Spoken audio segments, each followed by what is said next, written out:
താന്യം പഞ്ചായത്തിലെ തകർന്നു കിടക്കുന്ന റോഡുകൾ സഞ്ചാരയോഗ്യമാക്കുക, പൊതുകാനകൾ വൃത്തിയാക്കി വെള്ളക്കെട്ട് ഒഴിവാക്കുക, സ്ട്രീറ്റ് ലൈറ്റുകൾ കത്തിക്കുക എന്നീ ആവശ്യങ്ങൾ ഉന്നയിച്ച് താന്യം മണ്ഡലം കോൺഗ്രസ് കമ്മിറ്റി ഗ്രാമപഞ്ചായത്ത് ഓഫീസിന് മുമ്പിൽ പ്രതിഷേധ ധർണ നടത്തി.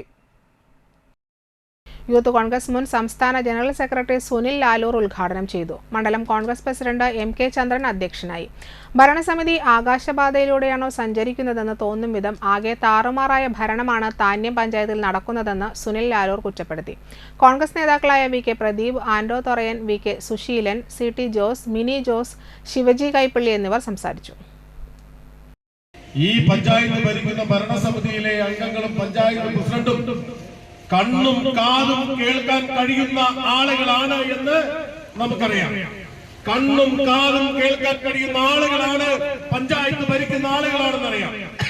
പക്ഷേ അവർക്ക് കഴിഞ്ഞ കുറച്ച് കാലമായി കണ്ണ് കാണാൻ കഴിയില്ല, ചെവി കേൾക്കാൻ കഴിയില്ല.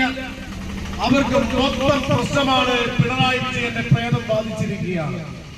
കാണുന്ന ആളുകളോട് മുഴുവൻ ദാക്ഷ്യമാണ്, പഞ്ചായത്തിൽ വരുന്ന ആളുകളോട് ധിക്കാരമാണ്. ഇവിടെ 6ഉം 7ഉം ചക്രത്തിൽ പോരായി കഴിഞ്ഞ കുറെ കാലമായി ഭരിക്കുകയാണ്. 40 കൊല്ലമായി 6 ഭരണപക്ഷത്തിലുള്ള ആളുകൾ, 7ഉം ഭരണപക്ഷത്തിലുള്ള ആളുകൾ, 13 ഭരണപക്ഷത്തിൽ അംഗങ്ങൾ.